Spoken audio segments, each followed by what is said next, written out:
গোহত্যাকে কেন্দ্র করে করিমগঞ্জের এওলাবাড়ি চা বাগানে তীব্র উত্তেজনা। মহাদেবের নামে উৎসর্গিত দুটি ষাঁড়কে দুষ্কৃতীরা ধারালো অস্ত্র দিয়ে আক্রমণ করে।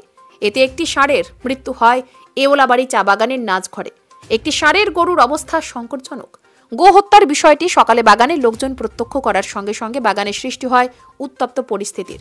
ঘটনার খবর পেয়ে করিমগঞ্জের অতিরিক্ত পুলিশ সুপার প্রতাপ দাসের নেতৃত্বে বিশাল পুলিশ বাহিনী এওলাবাড়ি চা বাগানে উপস্থিত হয়ে পরিস্থিতি যাতে অন্যদিকে গতি না করে এর জন্য প্রস্তুত হয়।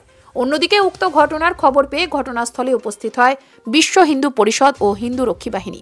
এলাকার মানুষের অভিযোগ মতে অন্য ধর্মের একাংশ দুষ্কৃতী মহাদেবের ষাঁড় দুটোকে হত্যা করে মাংস ভক্ষণ করার পরিকল্পনা রচনা করেছিল। তাই গো হত্যার সঙ্গে জড়িতদেরকে গ্রেপ্তার করার দাবিতে বাগানের প্রবেশ পথ বন্ধ করে একাংশ লোক আন্দোলন গড়ে তোলেন। মোট কথা, মহাদেবের নামে উৎসর্গিত দুটি ষাঁড়ের উপর চালানো আক্রমণের ঘটনাকে কেন্দ্র করে এওলাবাড়ি চা বাগানের চাপা উত্তেজনা অব্যাহত আছে। পরিস্থিতি নিয়ন্ত্রণের জন্য পুলিশ তথা আধা সামরিক বাহিনী মোতায়েন করা হয়েছে এওলাবাড়ি চা বাগানে। ঘটনা নিয়ে ইতিমধ্যে বিশ্ব হিন্দু পরিষদের পক্ষ থেকে পুলিশ সুপার ও জেলা শাসককে স্মারকপত্র প্রদান করা হয়েছে। ব্যুরো রিপোর্ট, নিউজ অবিকল।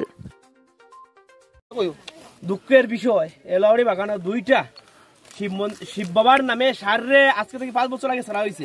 যে ষাঁড়টারে প্রত্যেক হিন্দু মুসলিমে এটারে নিয়ে তারা গরু লাগিয়ে ইউজ করে, কিন্তু এই জায়গার মধ্যে দুর্ভাগ্যজনক ব্যাপার, কিছু হিন্দু এলাকার মানুষে কালকে রাত্রে 3:30 সময় গরুর আওয়াজ শুনছে। শোনার পরে মানুষ মনে হচ্ছে বাঘ মনে বাড়াইছে, তাই মানুষ রয়ে বাড়াইছে না, কিন্তু সকালে উঠিয়ে দেখা যায় যে নাচ গোছর গরুর মধ্যে একটা গরু শিবের ষাঁড়ে মৃতভাবে পাওয়া গেছে। আর একটা ষাঁড় আছে এই জায়গাতে, এটারে এই জায়গাতে সেদ মারা।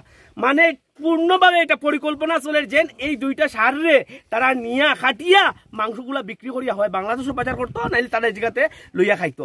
কিন্তু আজকের দিনে যে জায়গাতে আমার সরকারে কইছে যে গোহত্যা 5 কিলোমিটার মন্দিরের 5 কিলোমিটারের ভিতরে গোহত্যা হইতো না, কিন্তু দেখা যায় এই নরপিশাচ কুলাঙ্গাররা এরা আমার গোমাতারা গো বাবা যে শিব বাবার নন্দিনারে তারা কাতিল করার মারার চেষ্টা করে, একটারে মারছে।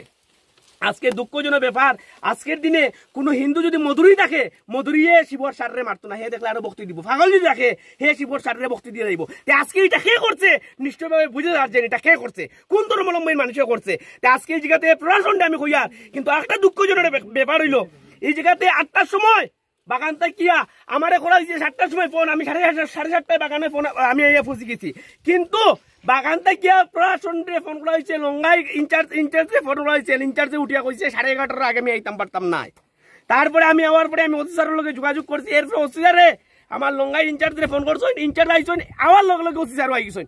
এটা কিতা বুঝা যায় লঙ্গাইয়ের ইনচার্জ এটার মধ্যে কিতা কতটুক কিতা খররা কিতা না, আজকে সাধারণ মানুষ তার উপরে কোনো ভরসা নাই। তাই আজকের দিনে পুলিশ প্রশাসন যারা উপর লেভেলের যারা আছে এর কাছে আমি অনুরোধ করি, আর যদি 48 ঘন্টার ভিতরে এই কালপিট গুড়ারে জেলা গরুরে হত্যা করছে আর একটা গরুরে মারছে, যদি 48 ঘন্টার ভিতরে রেস্ট না করা হয়, যে আমরা গ্রামবাসী এবং আমরা হিন্দু রক্ষী দল একভাবে বৃহত্তর আন্দোলনে নামবো। যে আন্দোলনে যদি অতি দুর্ঘটনা হয় একদম দম চলিয়া হইব। জয় শ্রীরাম, গুরুজি মহারাজ কি জয়। দিব কিছু কই লেখো।